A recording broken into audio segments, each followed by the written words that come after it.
نحمده ونصلي على رسوله الكريم اما بعد فاعوذ بالله السميع العليم من الشيطان الرجيم بسم الله الرحمن الرحيم وقال النبي صلى الله عليه وآله وسلم خيركم من تعلم القرآن وعلمه۔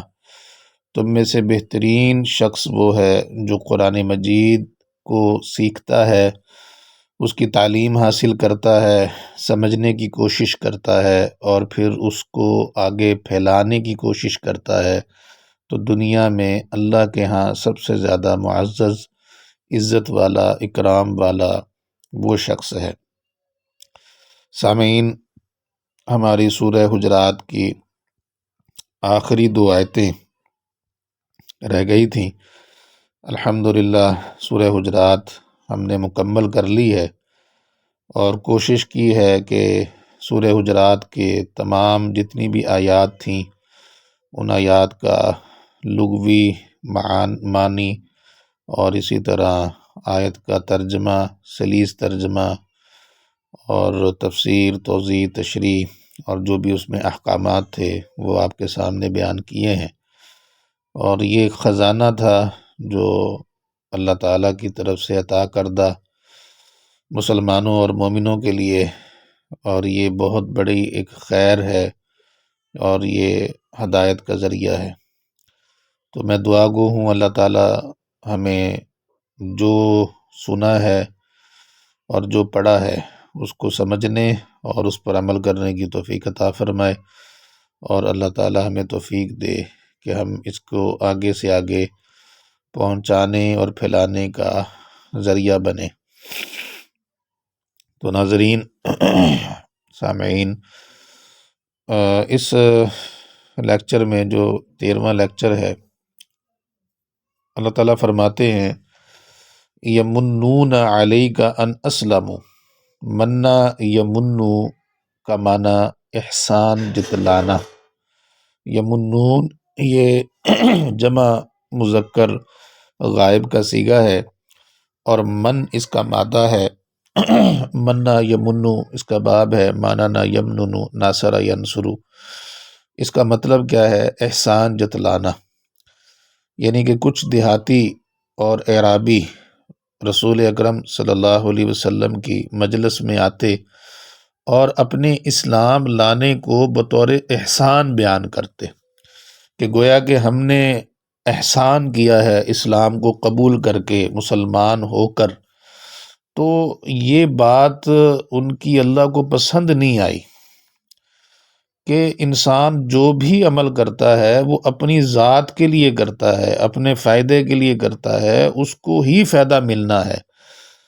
اللہ پر کوئی احسان نہیں ہے کہ اگر ہم نماز پڑھ لیں اور روزہ رکھ لیں، حج کر لیں، زکوٰۃ دے دیں اپنے مال میں سے پوری، یا ہم کوئی بھی نیکی کا کام کریں، تو یہ کوئی نہ اللہ پہ احسان ہے نہ اللہ کے پیغمبر پہ احسان ہے، بلکہ اللہ کا ہم پر احسان ہے کہ اللہ تعالیٰ نے ہمیں نیکی کی رہنمائی کر دی، یا نیکی کا راستہ دکھا دیا، یا نیکی کی طرف ہمیں لگا دیا اور ہمیں سمجھا دیا کہ نیکی کیا ہے اور برائی کیا ہے، اور اللہ کو منانے کا ذریعہ کیا ہے، اللہ کی قربت کے ذرائع کیا ہیں، اور جنت کا حصول کس انداز سے ممکن ہے۔ یہ اللہ کا احسان ہے کہ اللہ تعالیٰ نے اس قرآن مجید کو نازل کرنے کے ذریعے ہماری رہنمائی کر دی کہ تمہارے لیے اچھا کیا ہے اور تمہارے لیے برا کیا ہے۔ سابقہ امتوں کے واقعات اللہ نے بیان کر دیے کہ کس انداز سے ان امتوں نے اللہ کی نافرمانیاں کیں تو اللہ نے کیسے ان پر عذابات کو نازل کیا، اور کیسے امتوں نے اگر اللہ کی شکر گزاری کی تو اللہ تعالیٰ نے کس انداز سے ان کو نوازا۔ تو یہ قرآن جو ہے یہ بہت بڑی ایک ہدایت کی کتاب ہے، اور ہمارے اچھے اور برے کی پہچان اور اس میں فرق کرنے کے لیے ایک بہترین ذریعہ ہے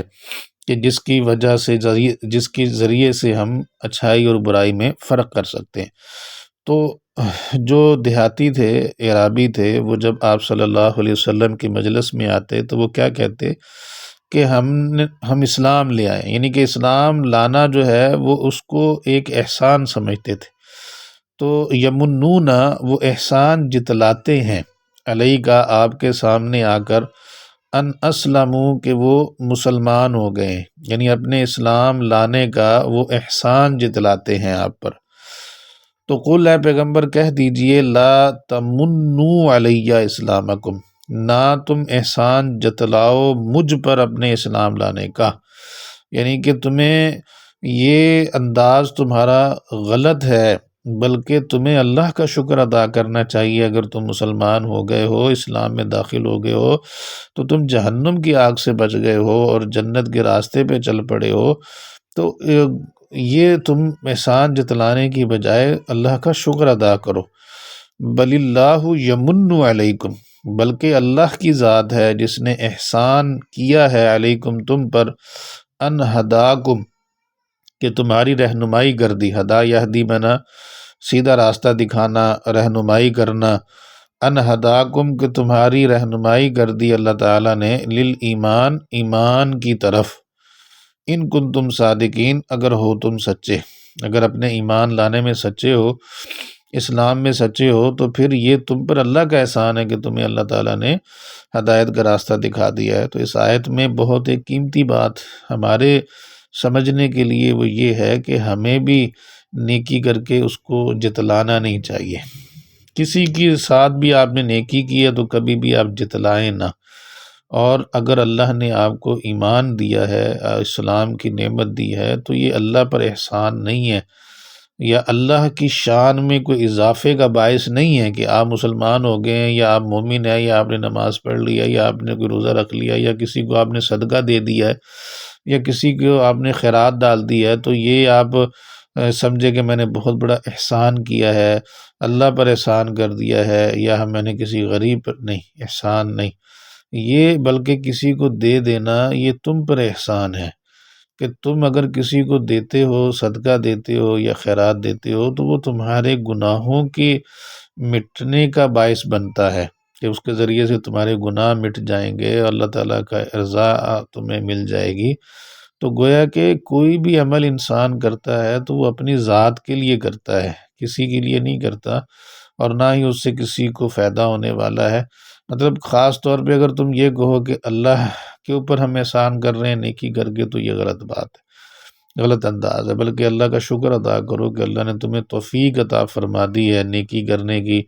یا نیکی کے کام کو اختیار کرنے کی، یا اسلام میں تمہیں داخل ہونے کی اللہ تعالیٰ نے تمہیں توفیق عطا فرما دی، تو یہ اللہ کا بڑا احسان ہے۔ تو انسان کو ہر وقت عاجزی انکساری کے ساتھ رہنا چاہیے، اور جو بھی نیکی کا کام کرے اس میں اللہ کا شکر ادا کرنا چاہیے، اور مزید توفیق انسان کو اللہ تعالیٰ سے طلب کرنی چاہیے کہ اللہ تعالیٰ مزید توفیق عطا فرما دیں، اور اللہ تعالیٰ مزید جو ہے ہمت دیں نیکی زیادہ سے زیادہ کرنے کی، اور دعا کیا کریں اللہ تعالیٰ اس نیکی میں اخلاص پیدا کر دے، دکھلاوا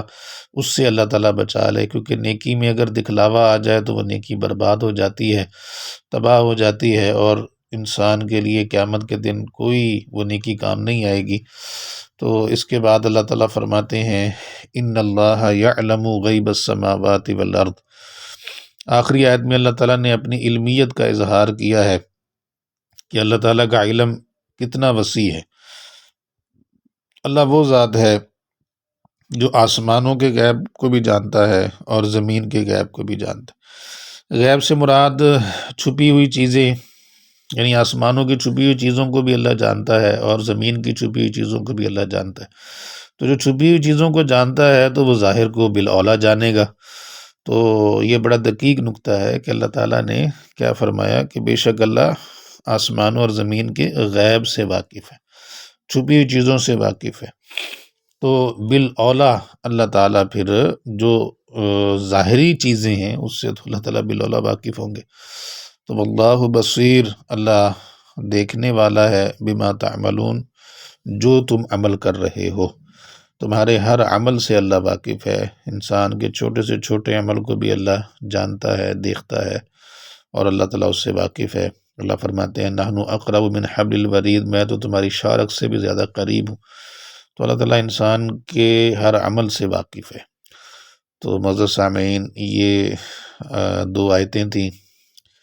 پہلی آیت میں اللہ تعالیٰ نے ہمیں یہ سبق دیا ہے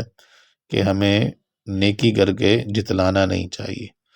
اور دوسری آیت میں اللہ تعالیٰ نے اپنی علمیت کا اظہار کیا ہے کہ اللہ تعالیٰ کا علم اتنا وسیع ہے کہ وہ ساتوں آسمانوں کے غیب سے بھی واقف ہے اور زمین کی چھپی ہوئی چیزوں سے بھی واقف ہے۔ تو یہ اللہ کا علم ہے۔ تو اللہ تعالیٰ ہمیں توفیق عطا فرمائے قرآن مجید کو سمجھنے کی اور اس کو آگے پھیلانے کی۔ تو میری آواز جہاں تک جا رہی ہے وہ تمام احباب دعا کریں کہ اللہ تعالیٰ ہمارے لیے اس کو صدقہ جاریہ بنا دے اور ہمارے لیے نجات کا سبب بنا دے۔ اللہ تعالیٰ ہمیں عمل کی توفیق عطا فرمائے۔ انشاءاللہ اس کے بعد ہم نے سورہ نور پڑھنی ہے انشاءاللہ۔ تو سورہ نور کا آغاز ہم 2-3 دن کے بعد کریں گے انشاءاللہ، اور تسلسل کے ساتھ پوری سورہ نور جو ہے آیت بآیت اس کا ترجمہ، تشریح، توضیح، اور چونکہ اس میں احکامات ہیں سورہ نور کے اندر، حضرت عائشہ رضی اللہ تعالی عنہ کی پاکیزگی کا بھی وہاں واقعہ موجود ہے۔ اس کے علاوہ بہت سارے احکامات ہیں ہماری زندگی کے متعلق، تو وہ بھی بڑی اہم صورت ہے، پڑھنے والی ہے۔ ویسے تو پورا قرآن ہی اہم ہے، ایک ایک آیت اہم ہے، لیکن کچھ صورتیں ایسی ہیں جن کا تعلق احکامات کے ساتھ ہے۔ تو ہم کوشش کریں گے کہ پہلے وہ صورتیں انشاءاللہ تمام پڑھیں۔ ویسے ہم نے پورا قرآن پڑھنا ہے، پورا قرآن ترجمے سے انشاءاللہ آپ سنیں گے اور آپ کو ایک علمی فائدہ ہوگا، مسائل کا پتہ چلے گا۔ اور انشاءاللہ اس قرآن کے ترجمے کے بعد ہم نے صحیح بخاری پڑھنی ہے، پوری صحیح بخاری، ایک ایک حدیث، اس میں تمام قسم کے مسائل ہماری روزمرہ زندگی کے، نماز، روزہ، حج، زکوٰۃ، تجارت، عقیدہ، ہر چیز کا مسئلہ جو ہے نا انشاءاللہ ہمارے سامنے آئے گا۔ اللہ تعالیٰ ہمیں سمجھنے کی توفیق عطا فرمائے۔ وآخر دعوانا ان الحمد للہ رب العالمین۔